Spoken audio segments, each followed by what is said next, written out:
الحمد لله نحمده ونستعينه ونستغفره ونؤمن به ونتوكل عليه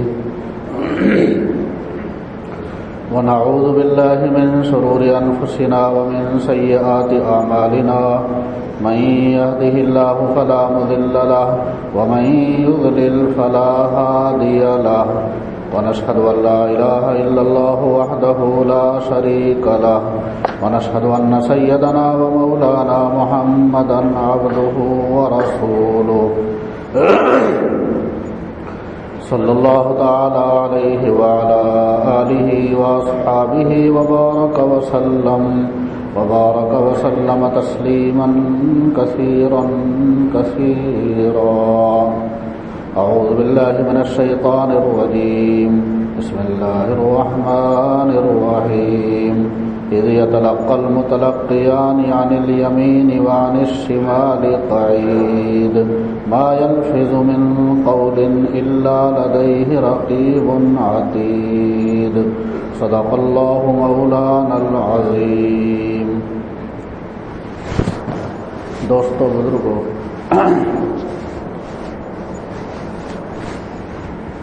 بندے کو اللہ کا قرب دو چیزوں سے حاصل ہوتا ہے: اعمال صالحہ کی پابندی اور گناہوں سے احتراز. انسان کے اعضاء و جوارح میں دو عضو ایسے ہیں کہ ان سے گناہ زیادہ صادر ہوتے ہیں، اللہ کی نافرمانی زیادہ ہوتی ہے. ایک زبان ہے اور ایک نظر ہے. تمام اعضاء اور جوارح میں یہ دو عضو ایسے ہیں، ان سے گناہ زیادہ صادر ہوتا ہے اور اس کے نتیجے میں یہ بندہ اللہ سے دور ہوتا رہتا. ایک صحابی ہیں عقبہ بن عامر رضی اللہ تعالی عنہ، انہوں نے عرض کیا: من نجات یا رسول اللہ صلی اللہ علیہ وسلم، جہنم سے نجات کیسے حاصل ہو؟ آپ علیہ الصلوۃ والسلام نے ایک نسخہ بیان فرمایا جہنم سے حفاظت کا، جہنم سے نجات کا، اور وہ نسخہ 3 اجزاء پر مشتمل ہے. فرمایا: املک علیک لسانک، اپنی زبان کی حفاظت کرو. دوسرا جز وَلْيَسَعَكَ بَيْتُكَ، چاہیے کہ تمہارا گھر تمہیں سمائے رکھے، بلا ضرورت کے آزاد مزاج لوگوں کی طرح اوباشوں کی طرح باہر مت گھومو. بلا ضرورت کے باہر نکلو گے، باہر گھومنے پھرنے کا مزاج بناؤ گے تو بہت سی آفات، بلیات اور بہت سے گناہوں کے اندر مبتلا ہو جاؤ گے. تیسرا جز ہے اس نسخے کا وَابْكِ عَلَىٰ خَطِيئَتِكَ، اپنے گناہوں پر روتے رہو. یہ انسان خطا کار ہے، گناہ ہو جاتا ہے، لیکن گناہ پر ندامت ہوتی رہنی چاہیے. گناہ پر توبہ، استغفار، اللہ کی بارگاہ میں اپنے کوتاہی اور اپنے قصوروں کا اقرار کرتے رہو. یہ 3 چیزیں آقا صلی اللہ علیہ وسلم نے بیان فرمائیں. کس سوال کے جواب میں؟ جب سوال کیا گیا من نجات یا رسول اللہ، نجات جہنم سے کیسے حاصل ہو؟ اس کے علاوہ بھی دوستو قرآن کریم میں، احادیث شریفہ میں جگہ جگہ زبان کی حفاظت کا حکم دیا گیا اور اس بات کا استحضار کرایا گیا. اللہ تعالی شانہ نے قرآن کریم کے اندر کئی مقام میں اس بات کی یاد دہانی کرائی اور اس بات کا استحضار کرایا کہ تم جو دنیا کے اندر آئے ہو تمہارے ہر عمل کو اللہ کی طرف سے محفوظ کیا جاتا ہے، ریکارڈ کیا جاتا ہے۔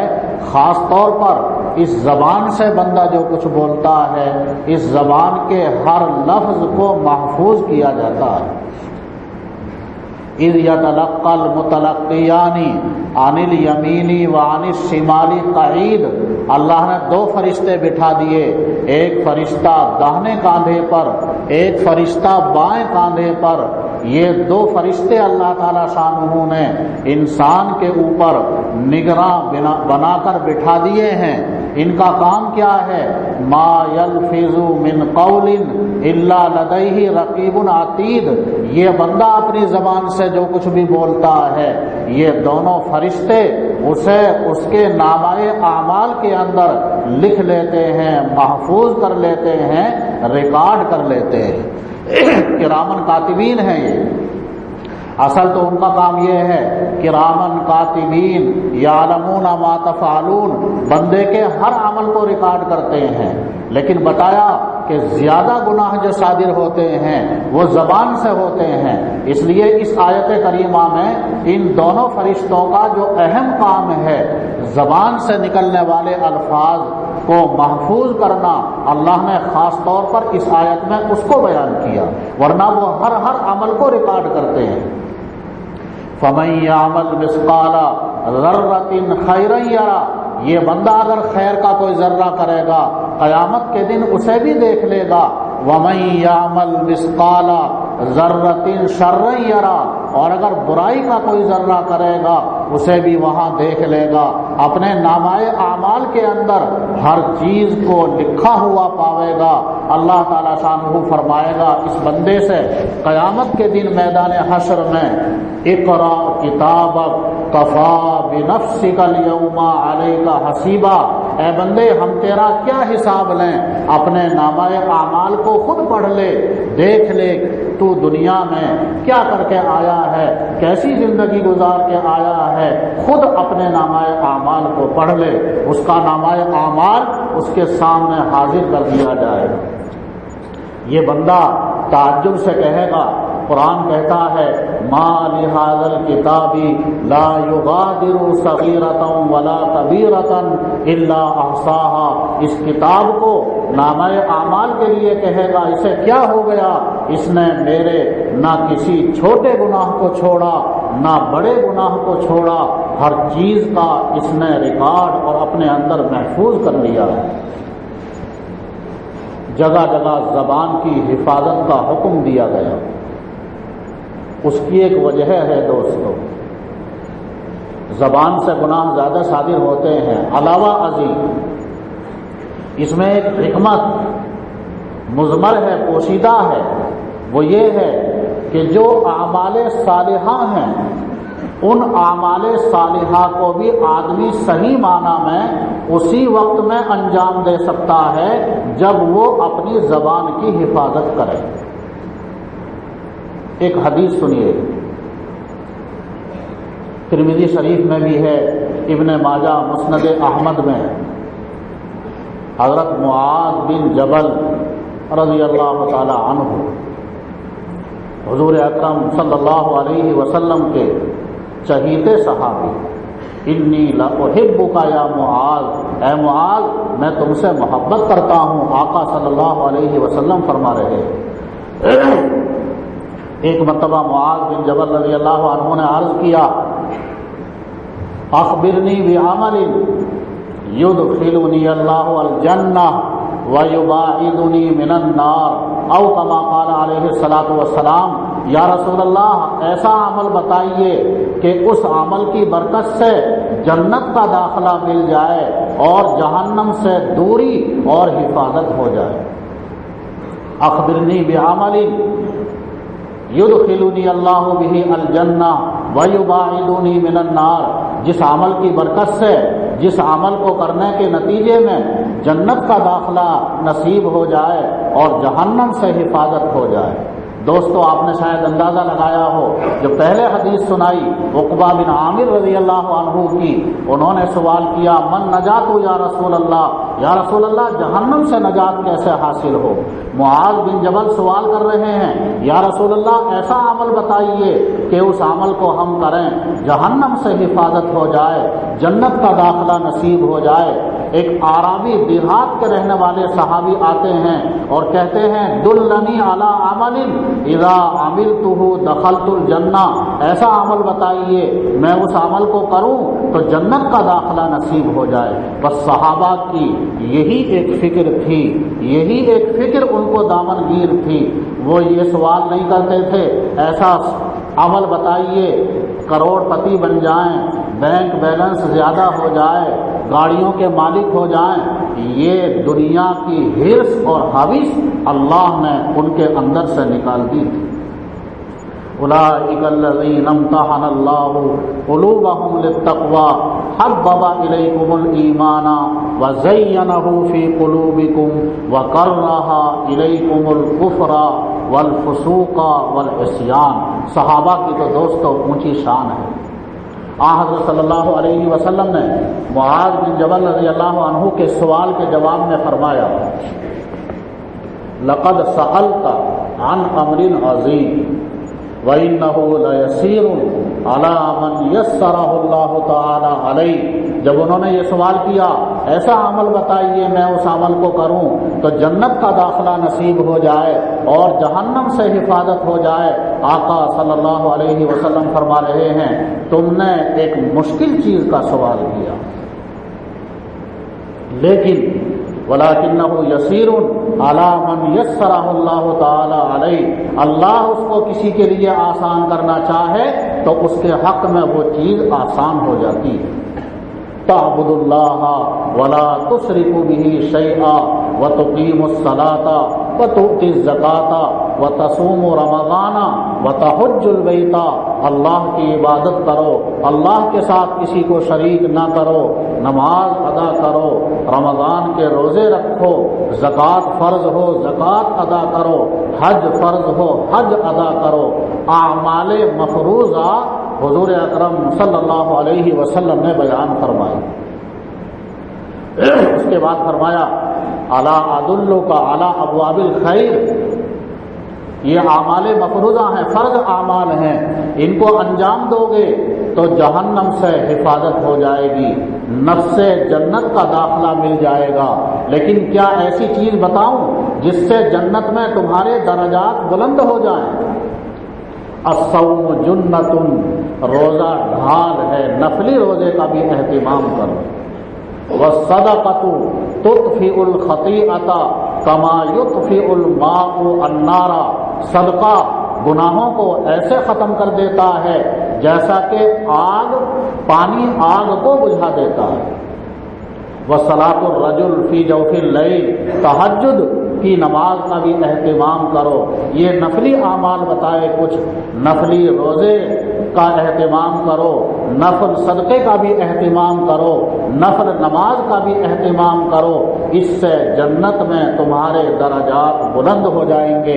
پہلے فرض اعمال بتائے، اس کے بعد نفلی اعمال بتائے، پھر فرمایا اور بھی چند اعمال بتائے، پھر آخر میں فرمایا الا اخبرک بملاک ذلک کلہ، یہ اصل میں سنانا چاہتا ہوں۔ فرمایا آقا صلی اللہ علیہ وسلم نے یہ اعمال بتانے کے بعد میں کیا میں ایسی چیز بتاؤں جس سے ان تمام اعمال کو ادا کرنے میں تمہیں مدد ملے اور تقویت ملے؟ میں تمہیں ایسی چیز بتاؤں جس سے ان تمام اعمال صالحہ کو، فرض ہوں نوافل ہوں، تمام اعمال صالحہ کو انجام دینا تمہارے لیے آسان ہو جائے، ایسی چیز بتاؤں؟ قلت بلا یا نبی اللہ، معاذ بن جبل رضی اللہ عنہ فرماتے ہیں میں نے عرض کیا کیوں نہیں اے اللہ کے نبی ضرور بتائیے۔ فاخذ بلسانہ، آقا صلی اللہ علیہ وسلم نے اپنی زبان پکڑی، وقال کف علیک ھذا، اپنی زبان کی حفاظت کرو۔ دوستو دونوں باتوں میں کیا ربط ہے؟ پہلے فرض اعمال بتائے، پھر نفلی اعمال بتائے، اور بھی چند اعمال درمیان میں حدیث کے اندر مذکور ہے، میں نے ذرا اختصار کیا ہے۔ پھر اخیر میں ان تمام اعمال کے لیے مدار قرار دیا زبان کی حفاظت کو۔ فرض نماز ہے، فرض روزہ ہے، زکوٰۃ ہے، حج ہے، تہجد کی نماز ہے، نفلی صدقہ ہے، نفل روزہ ہے وغیرہ، یہ تمام اعمال تمہارے لیے آسان کب ہوں گے؟ ان تمام اعمال کو تم صحیح معنی میں کب انجام دے سکتے ہو؟ تمہارے اندر ان اعمال کو ادا کرنے کے لیے مستعدی کب آ سکتی ہے؟ تمہاری غفلت ختم کب ہو سکتی ہے؟ اس وقت میں جب کہ تم اپنی زبان کی حفاظت کرو۔ کیوں؟ دونوں باتوں کا کیا جوڑ ہے؟ وجہ اس کی یہ ہے دوستو، غور کرنے سے سمجھ میں آتا ہے، بندہ زبان کی اگر حفاظت کرے گا تو پھر قلب میں نورانیت آئے گی۔ زبان کی حفاظت نہیں کرتا، نظر کی حفاظت نہیں کرتا تو یہ قلب گندا ہو جاتا ہے۔ جو حدیث شریف کے اندر آیا، آدمی گناہ کرتا ہے تو قلب میں ایک سیاہ نقطہ لگا دیا جاتا ہے، وہ سیاہ نقطہ نظر نہیں آتا، معنوی سیاہی ہوتی ہے، مراد ہے غفلت، قساوت۔ گناہ کرتا ہے، خاص طور پر زبان کا گناہ، نظر کا گناہ، یہ دو گناہ ایسے ہیں ان کی وجہ سے قلب میں سیاہی آتی ہے، یعنی غفلت آتی ہے، قساوت آتی ہے، سختی آتی ہے، بے رحمی آتی ہے۔ اس کے نتیجے میں پھر بندے کے لیے اعمال صالحہ کو انجام دینا مشکل ہو جاتا ہے۔ لیکن اگر زبان کی حفاظت کرتا ہے تو قلب میں صفائی آتی ہے، پاکی آتی ہے، قلب میں نورانیت آتی ہے۔ یہ قلب ہی اصل حاکم ہے۔ یہ ہمارے اعضاء و جوارح، ہمیں نماز پڑھنی ہے اعضاء و جوارح سے، زکوٰۃ ادا کرنی ہے، حج ادا کرنا ہے، تہجد پڑھنا ہے، یہ ظاہری اعضاء و جوارح کے اعمال ہیں، لیکن یہ اعضاء و جوارح سب قلب کے مامور ہیں اور ماتحت ہیں، محکوم ہیں۔ اصل جو حکم دیتا ہے وہ یہ قلب دیتا ہے۔ اگر قلب کے اندر استعداد ہے، صلاحیت ہے، نورانیت ہے تو یہ قلب حکم دے گا، یہ اعضاء و جوارح تابع داری کریں گے اور اعمال کو انجام دینا آسان ہو جائے گا۔ اور اگر ہم نے اپنے قلب کو گندا کر لیا ہے، زبان کی حفاظت نہیں کی، تو یہ قلب وہ اعضاء کو حکم نہیں دے گا، حکم دینے میں کوتاہی کرے گا، اس لیے پھر اعمال بندے کے لیے مشکل ہو جاتے ہیں۔ اس لیے آقا صلی اللہ علیہ وسلم نے تمام اعمال صالحہ کے انجام دینے کا مدار زبان پر قرار دیا۔ یہ ہے ربط دونوں باتوں کا دوست۔ ایک اور حدیث سے اسی کی ذرا سی وضاحت۔ کئی روایات ہیں جن کے اندر خاص خاص صورتوں کے فائدے اللہ کے نبی صلی اللہ علیہ وسلم نے بیان فرمائے، بہت سی دعاؤں کے فائدے آقا صلی اللہ علیہ وسلم نے بیان فرمائے۔ سورہ فاتحہ پڑھ کر دم کیا جائے، اللہ شفا عطا فرماتا ہے۔ جسمانی بیماری ہو اس میں بھی شفا ہوتی ہے، جادو ہو، شیطانی اثر ہو، آسیب ہو وغیرہ، کسی بھی طرح کی بیماری ہو اس میں بھی سورہ فاتحہ سے فائدہ ہوتا ہے۔ سورہ فاتحہ کے کئی نام حدیث شریف کے اندر وارد ہوئے ہیں، ان میں سے ایک نام سورہ فاتحہ کا باقاعدہ سورۃ الشفا ہے۔ اللہ نے ہر بیماری کی اس کے اندر شفا رکھی ہے۔ آیت الکرسی پڑھی جائے شیطان قریب نہیں آتا۔ آدمی آیت الکرسی پڑھ کر سو جائے، رات بھر شیطان سے حفاظت رہے گی۔ صحیح حدیث کے اندر آیا، بلکہ ایک حدیث میں تو آیا سوتے وقت میں آدمی آیت الکرسی پڑھے اللہ اس کی بھی حفاظت فرمائے گا، اس کے پڑوسیوں کی بھی اللہ حفاظت فرمائے گا۔ ایک حدیث میں ہے فرمایا صبح میں بندہ یہ پڑھ لے اعوذ بکلمات اللہ التامہ من شر ما خلق بسم اللہ الذی لا یضر مع اسمہ شیء فی الارض ولا فی السماء وہو السمیع العلیم. ان کلمات کو پڑھ لے، اس دعا کو پڑھ لے تو شام تک اسے کوئی مصیبت لاحق نہیں ہوگی. ہر مصیبت، ہر آفت سے اللہ اس کی حفاظت فرمائے گا. انہی کلمات کو شام کو پڑھ لے تو صبح تک اللہ تعالیٰ شانہ ہر مصیبت اور ہر آفت سے اس کی حفاظت فرمائے گا. لیکن سوال یہ پیدا ہوتا ہے، ہم سورہ فاتحہ، آیت الکرسی، سورہ بقرہ کا آخری رکوع وغیرہ اور دیگر دعائیں ان کو پڑھتے ہیں، اس کے باوجود بہت سی مرتبہ وہ فائدہ مکمل ہمیں حاصل نہیں ہوتا جو فائدہ حضور اکرم صلی اللہ علیہ وسلم نے بیان فرمایا. حالانکہ آقا صلی اللہ علیہ وسلم کی بات بالکل برحق ہے، 100% صحیح ہے، اس میں تخلف نہیں ہو سکتا. فرمایا علماء نے پہاڑ اپنی جگہ سے ہٹ سکتا ہے لیکن آقا صلی اللہ علیہ وسلم کی بات خلاف واقعہ نہیں ہو سکتی. پھر آخر کیا وجہ ہے کہ ہم ان چیزوں کو پڑھتے ہیں پھر بھی وہ مکمل فائدہ ہمیں حاصل نہیں ہوتا؟ دوستو، وجہ اس کی یہ ہے کہ جس زبان سے ہم پڑھتے ہیں وہ زبان ہماری گندی ہو گئی ہے. اس کی مثال بیان فرمائی ہمارے اکابر نے. کھانا کتنا ہی عمدہ لذیذ کھانا ہو، جو چمچی سے مثلا کھایا جاتا ہے، اگر چمچی پاک ہے، صاف ہے، تو کھانے کی لذت، اس کی منفعت ہمیں حاصل ہوگی. لیکن اگر آلہ جو چمچی ہے اگر وہ گندی ہے، ناپاک ہے، تو کتنا ہی عمدہ کھانا ہو، لذیذ کھانا ہو، چمچی اگر ناپاک ہے تو وہ کھانا بے لذت ہو جائے گا اور بے فائدہ، بے منفعت ہو جائے گا. اس سے بجائے فائدے کے نقصان کا اندیشہ ہے. ایسے ہی دوستو، اللہ کا پاک کلام برحق ہے، اس کے فائدے برحق ہیں، لیکن ہماری یہ زبان آلہ ہے، چمچی کے درجے میں ہے. اس میں تاثیر صحیح جب پیدا ہوگی جب ہماری یہ زبان پاک ہو، صاف ہو. اور اگر خدا نہ کردہ ہم نے اس زبان کو اگر گندا کیا ہے تو پھر ظاہر ہے کہ چمچی ناپاک ہے.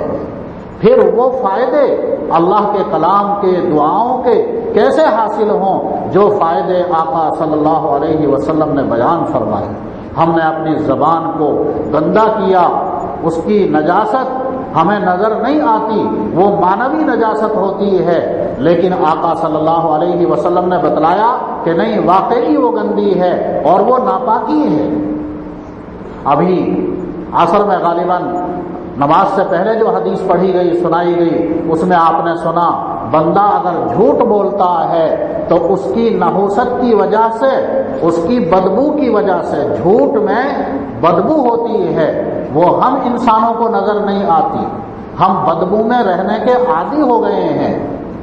اگر آدمی ایسے ماحول میں رہتا ہو جہاں بدبو ہی بدبو ہو تو وہاں اسے بدبو محسوس نہیں ہوگی. ہم بدبو کے عادی ہو گئے ہیں، معنوی بدبو کے، وہ ہمیں محسوس نہیں ہوتی. اللہ کے ملائکہ پاک مخلوق ہے، وہ معصوم ہیں، انہیں وہ معنوی بدبو اور نجاست نظر آتی ہے. جھوٹ کی بدبو کی وجہ سے ملائکہ حفاظت 1 میل دور چلے جاتے ہیں. یہ نجاست اور گندگی نہیں تو اور کیا ہے. غیبت اگر کی تو فرمایا قرآن کریم کے اندر یہ ایسا ہے جیسے اپنے بھائی کا، مردار بھائی کا تم نے گوشت کھایا. ان چیزوں کی وجہ سے ظاہر ہے کہ زبان ہماری ناپاک ہو جائے گی، گندی ہو جائے گی. چمچی کو ہم نے ناپاک کر دیا تو کھانے کی لذت اور کھانے کا فائدہ حاصل نہیں ہوگا. زبان کو ہم نے گندا اور ناپاک کیا ہے تو وہ فائدے پورے طور پر حاصل نہیں ہوں گے جو آقا صلی اللہ علیہ وسلم نے بیان فرمائے. اس لیے زبان کی حفاظت کی خاص ضرورت ہے. ایک واقعہ سنا کر بات کو ختم کرتا ہوں. مولانا رومی رحمۃ اللہ علیہ نے حکایت نقل فرمائی. اللہ نے موسیٰ علیہ السلام پر وحی بھیجی، اے موسیٰ ہمیں ایسی زبان سے یاد کرو جس زبان سے خطا نہ کی ہو. بہت بڑا مطالبہ. اے موسیٰ ایسی زبان سے ہمیں یاد کرو جس زبان سے خطا نہ کی ہو۔ موسیٰ علیہ السلام گھبرا گئے۔ انبیاء علیہ السلام معصوم ہوتے ہیں دوستو، لیکن کئی مرتبہ بتا دیا اللہ کی ہر مخلوق اللہ کی عظمت اور جلالت شان کی طرف نظر کرتے ہوئے ہر مخلوق اپنے آپ کو قصوروار سمجھتی ہے۔ ایک صحابی نے ایک درخت کو دیکھا، اس درخت سے آواز آ رہی تھی، وہ درخت گویا کہ اللہ کے لیے سجدے میں ہے، اور وہ درخت یوں کہہ رہا ہے یا اللہ میری کوتاہیوں کو معاف فرما۔ موسیٰ علیہ السلام گھبرا گئے۔ مولانا رومی رحمۃ اللہ علیہ فرماتے ہیں گفت موسیٰ من ندارم آدہاں گفت مارا از دہان غیر خاں۔ اللہ تعالیٰ شاہ موسیٰ علیہ السلام نے عرض کیا یا اللہ ہم ایسی زبان کہاں سے لائیں جس زبان سے خطا نہ ہوئی ہو، زبان سے کوتاہی اور خطا ہو جاتی ہے۔ اللہ نے ایک دوسری نقطے کی بات اس کے جواب میں بیان فرمائی۔ اللہ نے فرمایا اے موسیٰ دوسرے کی زبان سے ہمیں یاد کرو، دوسروں سے اپنے لیے دعا کراؤ۔ از دہان غیر کے کردی خطا از دہان غیر برخاں اے الہ، اے موسیٰ دوسرے کی زبان سے تم نے غلطی اور خطا کہاں کی ہے؟ تمہاری زبان نے تمہارے اپنے حق میں خطا کی ہے، لیکن دوسرے کی زبان تمہارے حق میں پاک ہے۔ اس لیے فرمایا حضور اکرم صلی اللہ علیہ وسلم نے جو دعائیں اقرب الی الاجابہ ہیں، زیادہ قبول ہوتی ہیں، ان میں سے ہے دعوت المرء لاخیہ بظاہر الغیب، ایک مسلمان بھائی اپنے مسلمان بھائی کے لیے پسے پشت اس کے لیے اگر دعا کرتا ہے اللہ اس دعا کو قبول فرماتا ہے، اس کی زبان اپنے اس مسلمان بھائی کے حق میں پاک ہے، یہ دعا اخلاص کے ساتھ نکل رہی ہے، اس لیے اللہ نے فرمایا دوسرے کی زبان تمہارے حق میں پاک ہے، دوسروں سے اپنے لیے دعا کراؤ۔ مولانا رومی رحمۃ اللہ علیہ پھر ذرا تنبیہ فرماتے ہیں اور اس انسان کو جھنجھوڑ رہے ہیں، خواب غفلت سے بیدار کرنے کے لیے فرماتے ہیں یا دہان خیستن را پاک کن روح خود را چابو کو چالاک کن، اے بندے یا اپنے منہ کو تو پاک کر لے، اپنی زبان کو پاک کر لے، اپنی زبان کی حفاظت کر کے، اپنی زبان کو پاک کر کے اپنی روح کو چابک چالاک اور مستعد بنا لے۔ تیری زبان کی گندگی کی وجہ سے گناہوں میں نافرمانیوں میں ملوث اور مبتلا ہونے کی وجہ سے تو نے اپنی روح کو کمزور کر دیا ہے۔ تیری روح تو ایسی تھی کہ ملائکہ سے یہ انسان باتیں کرتا ہے، اگر یہ اپنی روح کو پاکیزہ بنا لیتا ہے، تو نے اپنی خواہشات میں مبتلا ہو کے اپنے نفس اور شیطان کا اتباع کر کے اپنی زبان کو گندا کر لیا، اپنے منہ کو گندا کر لیا، اس کی وجہ سے تیری روحانیت کمزور ہو گئی۔ یا دہان خیش تن را پاک کن روح خود را چابو کو چالاک کن، یا اپنے منہ کو تو پاک کر لے، اپنی زبان کی حفاظت کر لے، اپنی روح کو قوی مضبوط اور مستعد بنا لے۔ کیسے ہماری روح قوی ہوگی، مستعد ہوگی؟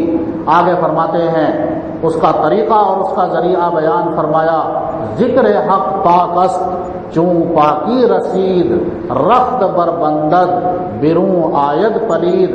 اللہ کا ذکر پاک ہے، تیرا قلب تیری زبان ناپاک ہے، لیکن اللہ کا ذکر پاک ہے۔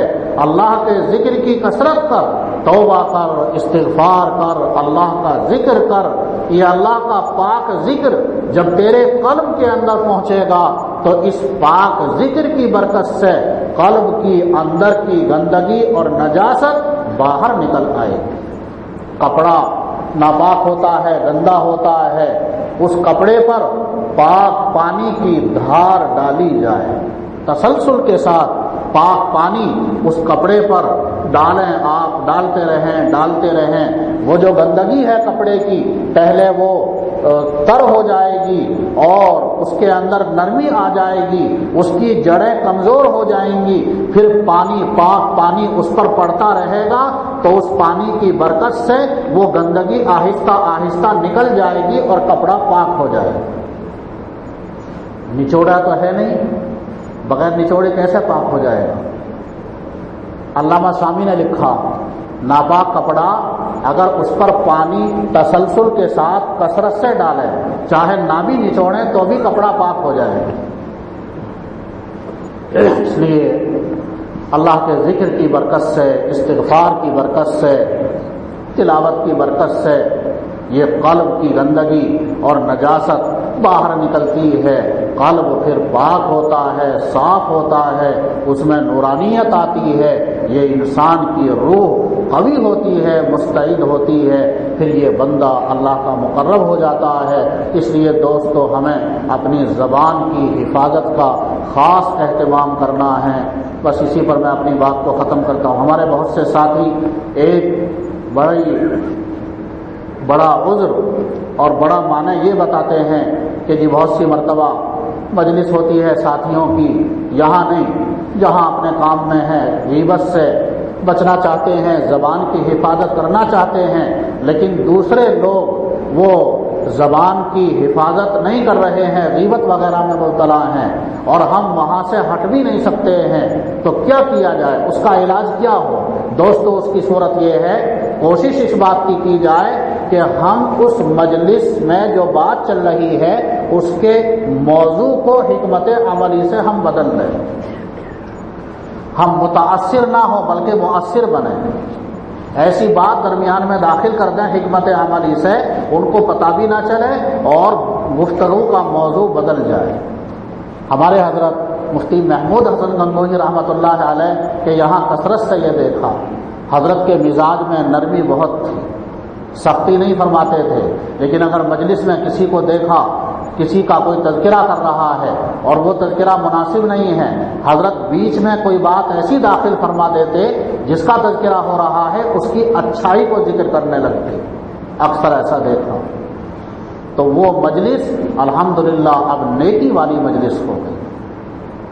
یا پھر اگر ایسا بھی نہ کر سکے، اتنی ہمت اور صلاحیت نہیں ہے، تو ادنا درجہ یہ ہے اس گفتگو میں آپ دلچسپی مت لو، جو کر رہا ہے کرنے دو، لیکن ان کی حوصلہ افزائی مت کرو، اس میں دلچسپی مت لو، تو انشاءاللہ اللہ سے امید ہے آپ جو ہے معاف قرار پائیں گے اور اللہ کے یہاں آپ مجرم شمار نہیں ہوں گے۔ اللہ تعالیٰ شانہ ہم سب کو اور ساری امت کو زبان کی حفاظت کی توفیق عطا فرمائے۔ وآخر دعوانا ان الحمدللہ۔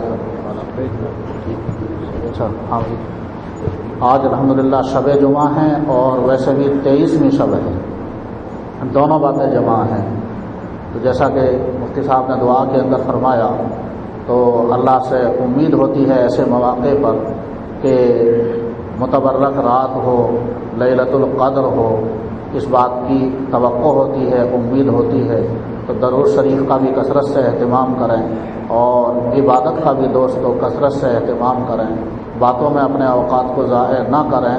ان اوقات کی اور ان قیمتی ساعات کی ہمیں قدر کرنا ہے۔ اللہ توفیق عطا فرمائے۔